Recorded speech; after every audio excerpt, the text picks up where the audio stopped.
आज के inverted comma में इस पेज को थोड़ा गहराई से समझना है। समझने के बाद इसका फोटो भी खींच के रख लीजिएगा। आप दो तरीके से आम को खरीद सकते हैं। आम खरीदने गए, 100 रुपया दिया, बोला आम दे दो 1 किलो, ले लिया आपने। लेकिन अगले दिन गए, ऑफिस तेजी में जल्दी में थे, बोले 100 रुपया रखो, तुम्हारा आम बहुत अच्छा है, हमको पर्ची दे दो, मैं धारक को 1 किलो आम अदा करने का वचन देता हूं, तुम्हारा आम शाम तक खत्म हो जाता है, जब मैं ऑफिस से आऊंगा तब मेरा बचा के रखना, मैं तुमसे ले लूंगा। उसने आपको अपने 100 रुपया दिया, उसने आपको पर्ची दे दिया, मैं धारक को 1 किलो आम अदा करने का वचन देता हूं। दुकानदार ने अपना साइन कर दिया, ठप्पा लगा के आपको दे दिया कागज। जब आप शाम में गए या रात में भूल गए तो सुबह गए, पर्ची दिए, 1 किलो आम ले लिया, आपका आम बचा कर रखा था। तो आप अपने सुविधा से दो चीज लेते हैं, या तो आम डायरेक्ट ले लेते हैं या फिर आम का पर्ची ले लेते हैं। दो सुविधा से ले लेते हैं। पैसा यहां दिया तो आम ले लिया, यहां दिया बाद में लेना है तो पर्ची ले लिया। ये आम हुआ, ये आम का पर्ची हुआ। ठीक उसी तरह से रुपया, जब तक 1600 शताब्दी के पहले ईस्टइंडिया.com यहां नहीं आया था तो 10 रुपया सोने के सिक्के को 10 रुपया बोलते थे और 1 रुपया चांदी के सिक्के को 1 रुपया बोलते थे। सिक्के में ही लेन देन होता था। रुपया मतलब सोने का सिक्का, रुपया मतलब चांदी का सिक्का। 10 रुपया सोने का, 1 रुपया चांदी का। तो ईस्टइंडिया.com के दिमाग में आया कि सारा सिक्का मेरे पास हो जाए। सारा सिक्का जब मांगने लगा हमसे तो बोला पर्ची ले लो, मैं धारक को 10 रुपया अदा करने का वचन देता हूं। ये एक सिक्का दोगे तो 10 रुपया दूंगा, जब वापस लौटाओगे तो सिक्का दे दूंगा।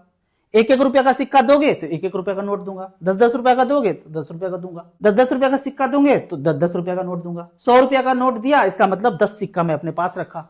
तो ये क्या है? रुपया। और ये क्या है? रुपये का पर्ची। ये है आम और ये है आम का पर्ची।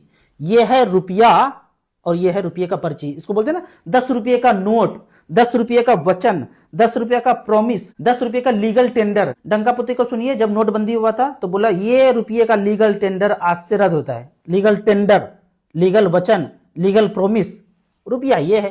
तो जब आपने लोन मांगा कि 10 लाख रुपया दो, जब आपने आम मांगा कि 1 किलो आम दो, 10 किलो आम दो, 100 किलो आम दो, तो क्या मिलेगा? आम मिलेगा। तो आपने मांगा 10 लाख रुपया लोन दो, तो लोन में क्या मिलना चाहिए?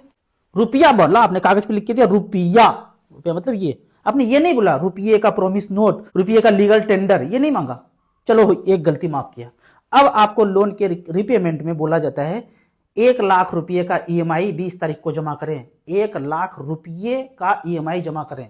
आप सिर्फ इतना बोलो कि आप मुझे सेंटेंस चेंज करके दो। सिर्फ 1 लाख रुपये का पर्ची, 1 लाख रुपये का प्रॉमिस नोट, 1 लाख रुपये का लीगल टेंडर वापस करो। रुपया तो ये होता है, ये तो दिया भी नहीं। मांग क्या रहे हो? पर्ची मांग रहे हो।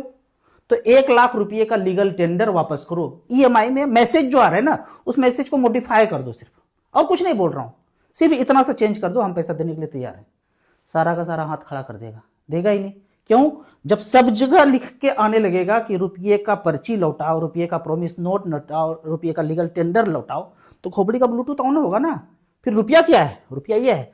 आम का पर्ची ये है, फिर तो आम क्या है? ये है। रुपये का पर्ची ये है, प्रॉमिस ये है, लीगल टेंडर ये है, तो रुपया ये है। इन्वर्टेड को मैं यहां पे बंद करता हूं। समझ में आया तो ठीक है, नहीं समझ में आया तो भी ठीक है। ज्यादा गहराई घुसना चाहते हैं तो इस चैनल पे जाके घुस जाइए। ये सब जो मैं चीज बता रहा हूं, इसके चलते मैं और मेरा चैनल कभी भी स्वर्ग लोक जा सकते हैं। तो उस स्थिति में जब चैनल चला जाएगा तब आपको यहां पे StarSIP.in में ये जो वेबसाइट है यहां पे टच करेंगे तो जो नया चैनल बनाऊंगा वहां पे गहराई से फिर से नॉलेज देना शुरू करूंगा। बताते रहूंगा, चोर चोरी से जाए, हेरा फेरी से न जाए, थोड़ा थोड़ा करके जागरूक करते रहूंगा।